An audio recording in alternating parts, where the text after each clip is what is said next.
Am I slouchy? That would be going off like crazy. Yeah, 1,500 texts a day.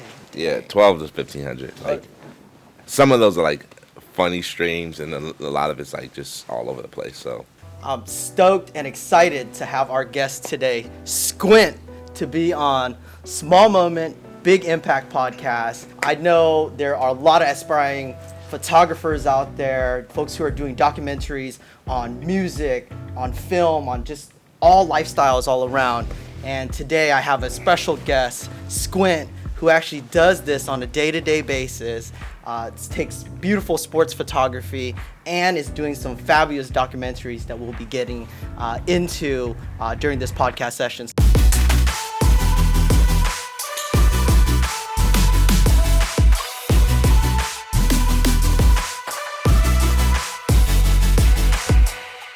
In the world of sports photography, there's just so many frames per second that you can take, right? How do I watch a lot of sports. I'm a big Raiders fan. You don't have to tell me who you're a fan with, but Niners. Oh, there you go. In the game of sports, there's so many areas that you can focus on, so many players that you can shoot. In your line of business, how do you figure out who you should shoot and when? Do you have to be kind of like following the hockey puck, or do you know where it's going? Things like that.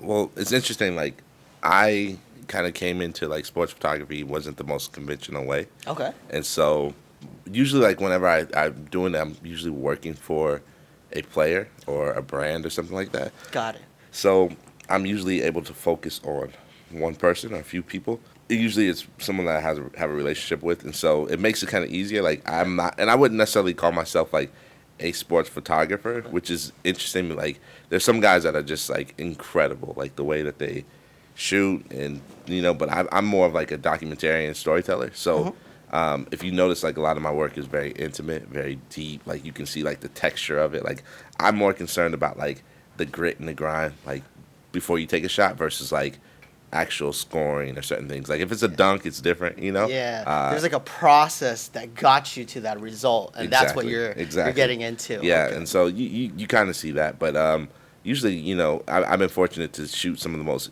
and have relationships with a lot of the most elite athletes of like all time, and so it's kind of exciting to be able to have those moments, and like you kind of know what to expect from certain people. Like, if it's a shot from Steph Curry, like, he's not going to go to the paint all the time. He's going to shoot from the locker, or something crazy, or, just a grit from like a Draymond, or, and then there's certain times where you capture like people that are on opposing teams that you have to capture, like obviously like a Kobe Bryant, a LeBron James. Oh, definitely. Some of the greatest. Yeah, so. And they're going up against players that you're shooting. And if they get dunked on, that's even a more wild shot there. Yeah, I might not post it. Yeah. But I'll have it in my own personal archive. It'll be on the sports relay. Yeah. So how did you get into this line of business? I know just getting into photography and Canon Mark 5D, I don't know, back in the days, I tried photography at weddings. During wedding seasons, all your friends are getting married. You're like, I pull out a camera and I'm going to take some photos myself. And then I had learned post-editing and all those other things, and that wasn't fun. Yeah. So how did you get into the business? Or what inspired you to get into photography to begin with? Well, when I was 8, I really got into cinematography. Okay. And I got into, like, filming. So I was part of, like, a local, like, public access channel. And it happened, like, it's interesting. Like, at 5, I was, like, always exposed to, like, arts. Like, my parents, like, we had a really big art house. Like, we would sketch, paint, Nice. Do collages, music. Like, my other siblings, like, they're really excellent at music. That was, like, not my strength. Yeah. It was like I was at a friend's house, and their mother was running late to drop us off, and she was like, hey, can we just bring, bringing me to the studio, and they needed, like, an extra cameraman. I was 8 years old, and I didn't stop, like, working with them until I was 18. So that kind of, like, helped on the filming side. And photography, I got into it like 10, 11. At 12, I knew, like, this is what I'm doing for the rest of my life. 12 years old. Like, I knew, like, this is what it is. Like, I wrote a list. Like, first person was like Nas, Maxwell, like Method Man, Kobe, Jordan, Yeah. Kobe, like or Iverson, and I just had like this extensive list that I still have to this day of like who I'm going to be working with, and uh, I found a career in it, and it kind of like evolved over time, and for the last 11 years I've been doing it full time. Wow. Congratulations. And that's amazing. You started to manifest at a really young age who you were going to shoot. Hmm. And that really drove your goals and ambitions even higher and higher. Yeah. So when you were shooting at 10 years old or at 8 years old, what type of camera were you using back then? Well, this is crazy. Well, at 8, like our church had like a local show, and it was Okay. like eventually like got bigger and bigger and bigger, and so like the kind of cameras they have, like those huge television cameras, like with the steering wheel, like It's like a huge rig. huge, massive, and the headsets, So I learned like just really how to run production at a young age, like a really young age, and I was like terrified, Like I mean, these are some huge, I bet. like expensive cameras, and to actually have that kind of access to run it, and I remember they're like, man, you did very well, like you should consider it, and so. Like I said, from the age of 8 to 18, like eventually I started getting paid for it, but that was like my first. You built a yeah. knack for it Yeah. right away. Now it's all the fancy red cameras, Yeah. and they're much lighter. You Yeah. got like rigs that come out. I used to do a stint with HGTV. We filmed a show called Flip It to Win It, and just to watch gaffers, lighting, so many people that come in just for one shot. Yeah. And that's something that you're dealing with now on a day-to-day basis. Yeah. You're documenting. Yeah, and I mean, going back to your question too about like what was my first camera? Yep. Like at 12, I had I would like use. Oh man, this is crazy. I think even at 11, my mother like those old school cameras that you would they're like square. It's like you see them at like Marine World or Yeah. Great America. Yeah, there are cardboard boxes, and then you have No, not even before that. Like that's too advanced. I'm talking What? about like I don't know if it's the 120 where Okay. you would put like it's like your typical like tourist Okay. camera, and then Christmas came around and my friends like bought me like this like spring camera from like it was like Nikon, Okay. and I did some crazy stuff with that, and then like when I was 14 I saved up and I bought my first camera. It was a film camera, Nikon N50. I still have it to this day, and And you should. Yeah. Keeping that for Yeah. keepsake. yeah, Right there. I mean, I won like a lot of prestigious awards with that thing, so that was like really is my baby, Yeah. Uh, What would you say is the first award that you received? Because I know throughout your career you get a lot of different accolades for different things. What is the most memorable one that you've received?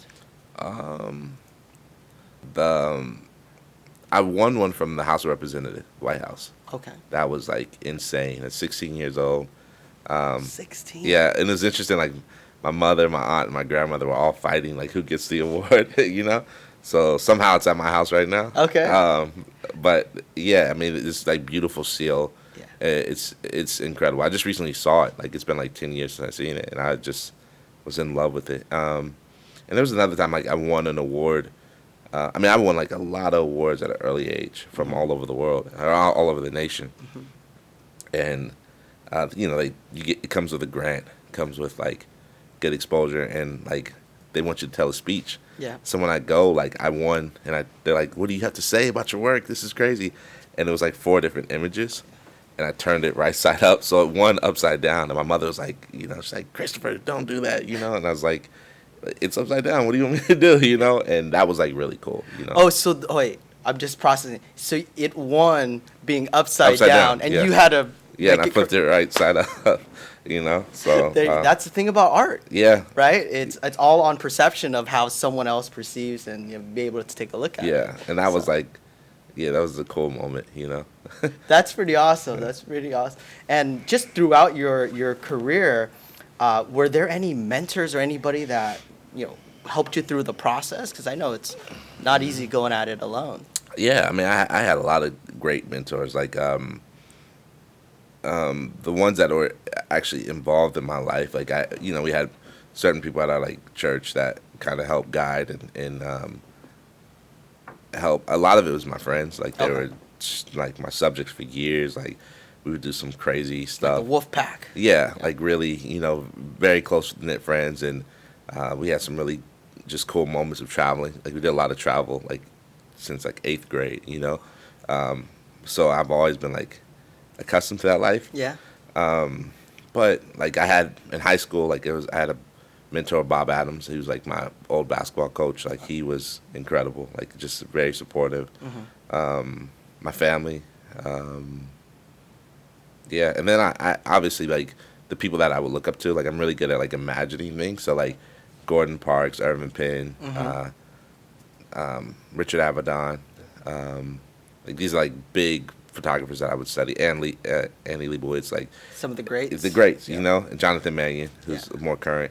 And just over the years, like I would just fantasize, like man, if I wanted to shoot, like I would do just like this. Yeah. What would you say that makes you stand apart from other photographers or folks who are documenting or creating brands around people? What's your edge that you put into your photography or just what you do? Yeah. I think like more than anything, I'm more of a master of relationships. Okay. Like if I were to pinpoint my strength in life, like I'm very great at building people. Like that was always like it's interesting. Like it's kind of therapeutic, but It is. when I first started, like I wanted to be an architect. Like a Okay. lot of people, like in the arts, I knew how to read blueprints. I would map out certain things, and so and I don't know why it didn't happen, which is weird, but I would hang around a lot of architects as I was Okay. getting older, and people.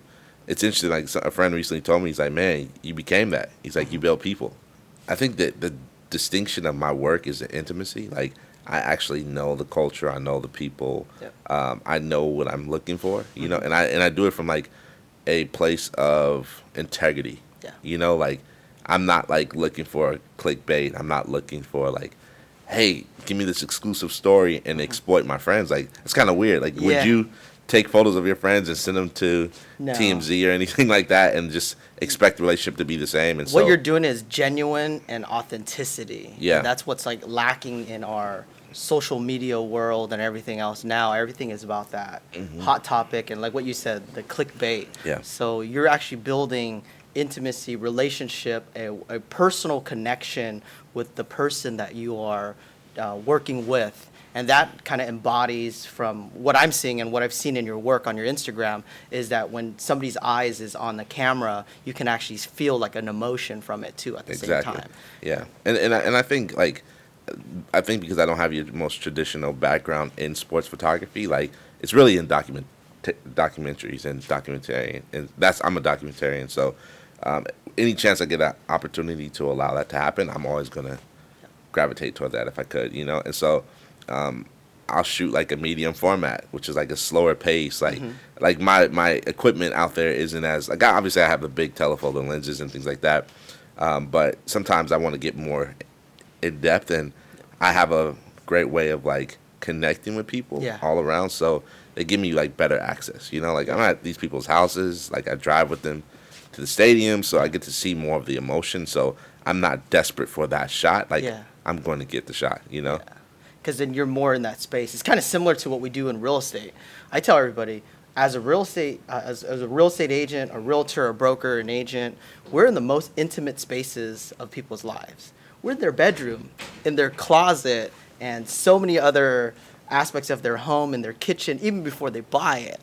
And because we built such a great personal connection to them and helping them reach their goals, once they acquire the property, they invite us back, and we're there for their birthdays, kids' birthdays, all sorts of things, bar mitzvahs, everything that's happening in their life. We become a agent for life per se. It sounds like a lot similar to what you do. So as you are working with the client, I know that in order to build a really good personal relationship, you have to show vulnerabilities too, right? You have to have discussions and share about your family and your strengths, your weaknesses, your trials, tribulations, breakdowns, breakthroughs, all that good stuff. Tell me a little bit about your family. Where do you want to start? Well, how many are in your family? Well, I grew up. I grew up in Palo Alto. Okay. A family of 6. I was the oldest of 4. That's a big family. Yeah, and so 3 boys and a girl. The crazy thing is, like, we've always had like just a unique family, and we're all born on like holidays, and so it's like crazy. Like Every child is born on. yeah. So you're born on which holiday? Valentine's Day. My brother Valentine's Day. his Okay. falls on Christmas Eve. My sister used to fall on Easter, and my other brother around St. Patrick's Day or St. Patrick's Day. And then so then I get married. My wife's birthday's on Thanksgiving. Falls on Thanksgiving. Dang, so you Yeah. have Valentine's Day and Thanksgiving. Yeah. Love and happiness. And then my sons are the same way.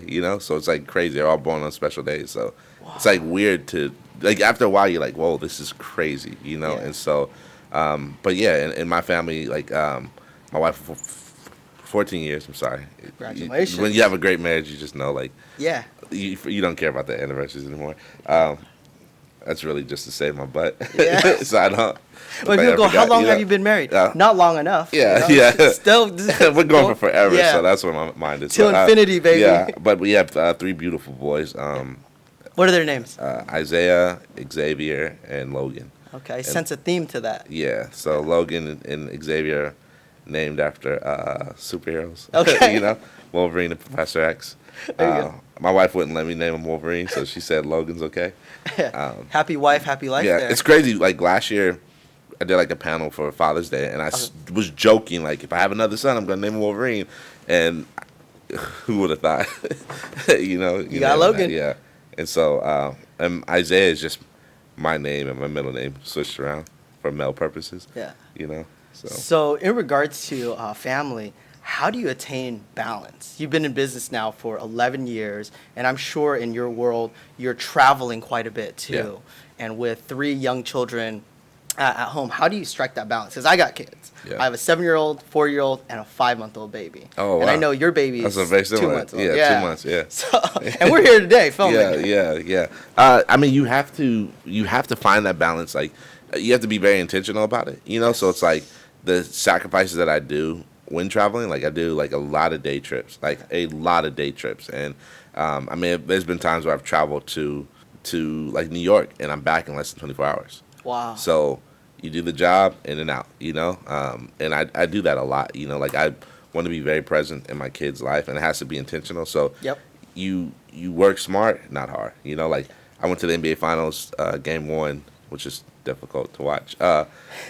Yeah, it's kind of hard to even think about it. But I flew out there, and I'm back in less than 24 hours. So to fly to Toronto. Wow, and back, right? Fly to Toronto, go to the game, shoot the game on the plane, and so your kids are, like I really try to fly like when they're asleep, or after dropping them off at school. Like I really want to be present. Like that's the best job I'll ever have as a father. So I don't want to neglect that. Yeah, and living with intention, and for me, I see it as a priority, right? Just putting the family first. Well, for me, I have faith, family, friends, finance, fitness, and fun. Yeah, I'm the same way. I just got to add fitness. But, but same thing for me. Yeah, I think by having that kind of the pillars or the structure of the family really helps us in our business, because then we always have a balance all the way throughout. So that's amazing to hear. So you probably take your kids to school and all that good stuff too. Yeah, and I mean they love it. Like they'll see me like on TV and they'll joke. So they're like they're very they're excited about what we're doing, and we try to be very intentional, allowing them to be involved with it. And they're not like, I mean, they're not starstruck at all. Like they really love, like like it's natural. Yeah, like my son when he's like 4, I was like, tell him, he's a huge basketball fan. Like he sleeps. Like I recently like found like some notebooks of mine, and it's like he's drawn basketballs all in them. So I know who's did what. Yeah. One's soccer, one's basketball. So. It's like, he meets Steph Curry. He's like 4 years old at the time. It's like, tell him who your favorite basketball player is. Like, it's like a whole bunch of people around him, He's like, Michael Jordan. I was like, he's like, and then you, And Steph was like, nah, I would pick the same, you know. But it was like they're not starstruck at all. It's more natural for them. Yeah, and I don't want them to be like thrown off by people. Like I want them to always like, if anything, I want them to know like they're the stars, they're the heroes, and not be starstruck and. Exactly. There's only a level of importance if you put that importance on someone there. At the end of the day, everybody is important, Yeah. right? So we just put it as everybody's a human being. We're good to go. Yeah, from exactly. there. Yeah. Nice. So, wow, that's there's so much that I want to get into to talk about like your work because I see all the players and everyone that you're shooting. Are there any specific documentaries, anything that you are working on right now that you could share?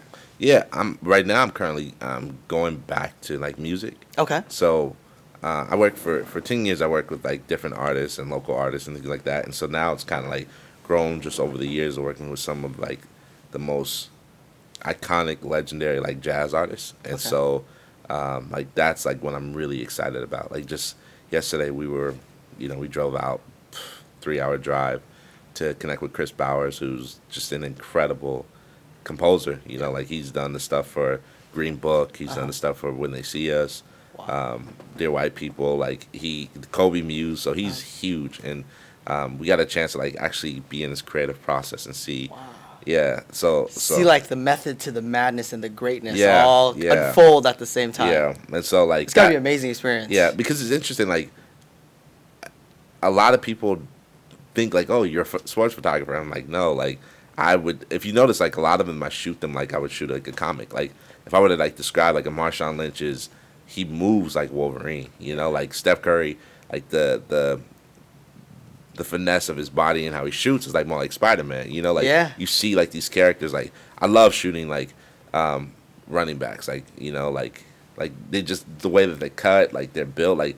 And so I see it through that lens as like years of studying and drawing comics, but ultimately like I wanted to do like wildlife documentaries, like go out in the bush and just film for months at a time. Yeah. But then I got married and had kids, so Priorities yeah, change. yeah. Like my wife doesn't have any desire to do anything like that. Like You want to see the big hippopotamus grabbing the gazelle out of the yeah, water. yeah, and coming straight at me. Like in the dirt, spiders and things like that. But my brother's into that, so maybe Okay. I can like hire him. Vicariously, just Hire him with me to go and do those. Because my wife was like, I don't want to go there. Like, Yeah. I'll watch it on TV, So, yeah. We turn on National Geographics and it's there. yeah, exactly. So, but yeah, like that's kind of like the influence of what you see in the people that I shoot, Yeah. Like So lot for music and things now too. Exactly. Now, when you said that music and then architecture, I thought you were gonna throw in blueprints and talk about Jay-Z and Nas and. Hey, I mean, those are guys that I've had the opportunity of being able to capture. So, Oh, you have. yeah, I have. Oh, I nice. have. Like, and you got to keep in mind, like I said, when I was 12, I made a list. Nas was the first person I put on the list. Yeah. And second was like Maxwell. So to actually catch those guys on tour and be able to like shoot them and have more depth with Yeah. them is like a dream, Wow. Yeah. Yeah, because even with Nas, would you shoot way before he produced the album Ether or prior to that? Nah, I didn't shoot Nas until like probably like 6 years ago. Oh wow. Yeah, so Okay. not like growing. I was a kid, Oh, yeah. So it's just like, but I just wanted like, and so it's weird. Like I'm really good at like sketching. Well, Yeah. back in the day, I was like an emotional sketcher. Yeah. Like I would have to be mad, and then I can Yeah. make a masterpiece. But now I'm like happy, so Yeah. those emotions aren't there. But like I just knew like when I shoot Maxwell, I knew like the type of shadowing. Yeah. Nas, like all these different people, and so Like you knew what shot, what frame, how you wanted to have the lighting to Yeah, kind of draw yeah. that all in. yeah. Wow. It just over time, like I've been fortunate to shoot some of the greatest in the world. Like it's weird, like I think it's God like as just a blessing to have people that inspire you to actually like think about a sport. Someone's like this had really happened. I was working on my website with a good friend of mine, Ralph, and we were at his house, like had all our images laid out and redoing my website. And I was like, you know what? I need to shoot Jay-Z. I haven't shot Jay-Z. Like got to shoot Jay-Z. Just Yeah. got to. The next week I'm getting a call and we're flying to New York and I'm shooting Jay-Z. Like that's like crazy, right? And obviously like it was in a setting. It wasn't like a full on like set photo, but like I had opportunity like bump elbows with them and Yeah. have a few words with them, and then it's like got to shoot, and then eventually like I got invited to a small dinner that he was there, he and his wife, and got to like give him the prints and just talk about the experience, and they're like, when did you shoot these? Like, oh, XYZ. So that That's was awesome. Pretty cool, It's like all the years of just preparation and planning and getting to the experience where you need to be, and then the opportunities just show up. Yeah. And then you show up too Yeah, at the same yeah. time. That's what generally in my line of business, we try to do the same thing with training and coaching our agents. It's amazing. One of our original agents who started the company at EQ1 with us, Tamika Ellsworth, and just give her a quick shout out there. Yeah, that's my sister. Like Yeah. she's incredible. Like incredible. Like I worked with her in my first like publication. So Okay. I was like a little run, but she was like I blame her for a lot of this. Like we would like write lists on our name. Like we had like a whiteboard and I don't know if she remembers this exercise. I do, but we would write like who can we get? Yeah. So you had like a Denzel, Robert De Niro, and like by the end of the day, you try to figure out like can get their PR team or their management. So like it kind of helped us like those drills helped us to get access to some of the elite people. Yeah. And she was incredible. Like she, incredible writer. I don't know if she uses that skill now. She's amazing at her work ethic and everything that she worked. If you look at this wall right here, majority of these happy clients right here that we put up are her clients. Wow. It's just the way that she's able to connect with the client and really help them get into their goals of whatever they need to do in real estate, Yeah. and really create a story around it. And So, you always need someone like that on the team that's going to get the job done at like a exceptional, Yeah. and with the standard of excellence. Like Yeah. Tamika is like one of the best people, and it's funny. Like even when the magazine went under, like we still were family. Like we Yeah. still were friends, and to this day, like we're connected. we So, call her Tenacious Tamika here. Yeah, that's Yeah. a great way to describe it. Would you accept that? Yeah, that's a great way of describing it. Nice. Yeah, it's great to have. The world is so big, but it's so small at the same time. Exactly. In terms of who we know and how kind of life just transforms itself and puts us in the same path together. So in this podcast here, it's about that small moment that created a big impact in your life. Would you say that it was the 8-year-old that got the first gig, or kind of just break that down? What was your small moment that created a big impact in your life?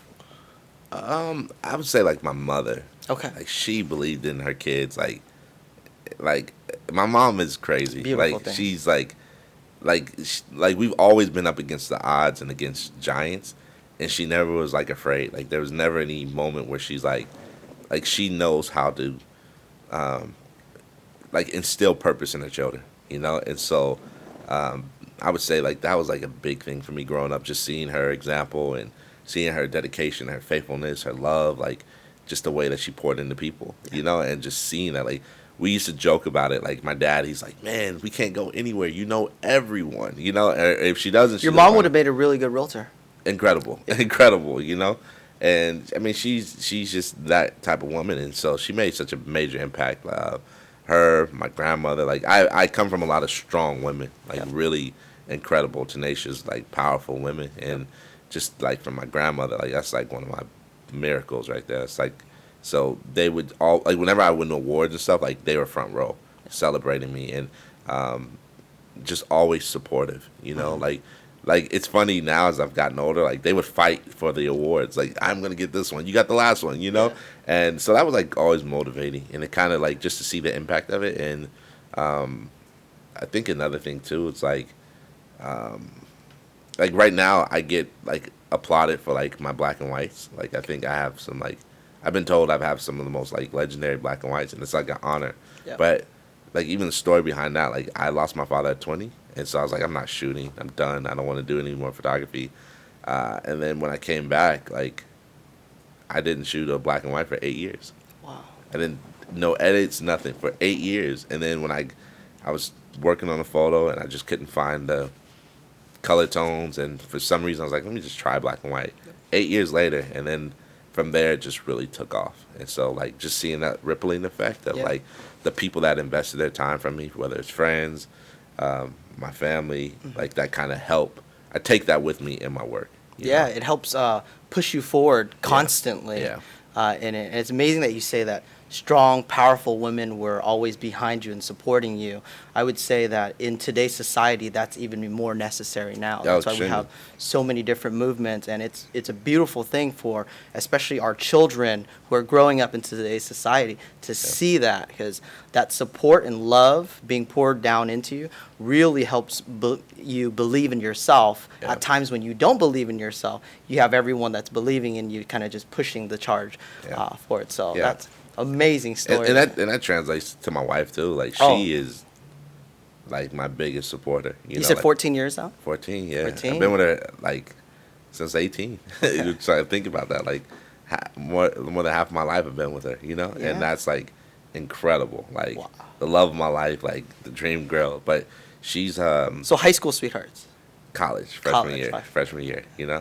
And the crazy thing about it, like like my line was like, yeah, I'm a photographer. You think like women are gonna be like, oh, she's like, I don't like photos. I was like, oh, gotta go back to the drawing board. Yeah. But I'm an architect. Actually. yeah, like, yeah. I'm gonna change my major. But she's always been super supportive. Like just the way, like even when the last job that I worked corporate before I started my own business, like I was like, dang, they let me go. Like times were changing at the time. Like dealing with recession, and she's like, you have that camera, let's go. Yeah. And and she's always been supportive. Like she's incredible.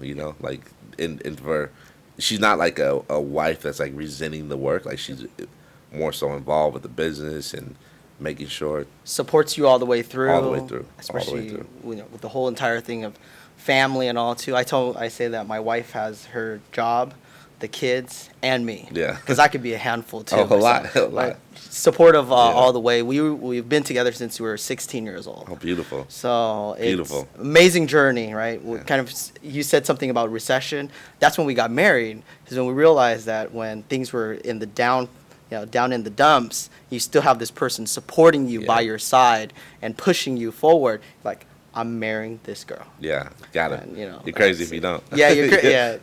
And she's like, I mean, it's fun. Like you need someone that just dreams with you. I mean, dreams. It's funny. Like like when we were talking about real estate, like when we first bought our home, like we didn't have any kids. We were like, this is gonna be this, and to just imagine, like, oh crap, like now we have 3 kids, and just seeing the progression. But our house is like. It's been just an amazing haven, like to see like the things that we've accomplished there. It's incredible. It's all the memories too. Of course. At the same time, everything is kind of built in your home with the memories, with the people that's inside it. Yeah. All right. It's not about all the things that you put inside it. It's about the people that are there Exactly. that really help build that foundation, and it just grows. Yeah, I love it. So, incredible story. Really appreciate you getting on the show today. And any words for an aspiring photographer or documentarist per se in your line of business, somebody that's in high school right now or in college trying to find their way? Is there any words of inspiration that you'd like to share? I would just encourage them to just love what you do. Love what you do. Like people used to tell me, like, you're not gonna make any money from this. You're not, like, they would set these boundaries, and like I was always like, watch. Like I had opportunities. Like I remember moving to Oakland in my late teens, right before college, and working with people, and they're like, you'll never make money unless you shoot nudes. And I was like, watch me. Like just for me, that's as I want to be an artist of like integrity. And certain things, like I look at like, can my work be reflected on children, the next generation? Like I don't want to be selfish. Like there's a reason like you don't want to expose kids to certain things, and I don't want to be like, what you see is what you get. I don't want to be like a fake person, like Love it. and adjusting. I'm not good at that. Like I'm not good at. I was never like that kid that was good at lying. Like it just wasn't. Yeah, you can be like a chameleon to all that. Like this is what you got. This is what you see is what you got. Like when I'm lying, it's like it's exposed. Like come on, really, So it's funny, like just living this life now. Sometimes the truth of who I'm working with and what I'm doing is like, whoa, like I would never imagine it changing, like being able to go all over the world shooting. I text my mom that the other day, like, man, could you imagine like they're paying me for my perspective? Like that's crazy, But one advice I would say, just love what you do, and just really invest in your craft. Like, spend so much time on what you love to do. Like, I feel like don't chase the money. Like, the money will chase you. Yeah, like, the money will follow you. It will. You just keep on. Yeah, it will. And it will. Like, I'm not trying to like toot my own horn. I'm just grateful of the opportunities that happen, and like sometimes you have to turn down like, big opportunities because there are other opportunities that present themselves. Yeah. So that's happened a lot, So but just, definitely yeah, follow your passion, but master your craft. exactly. Master your craft. Yeah. So with that, thank you so much for being on the show today. It was an absolute Yeah. pleasure to just have your, learn about what you do, how you do it, and then just the inspirations and the small moment that created a big impact for you. So, Thank you Squint, so much. Thank you.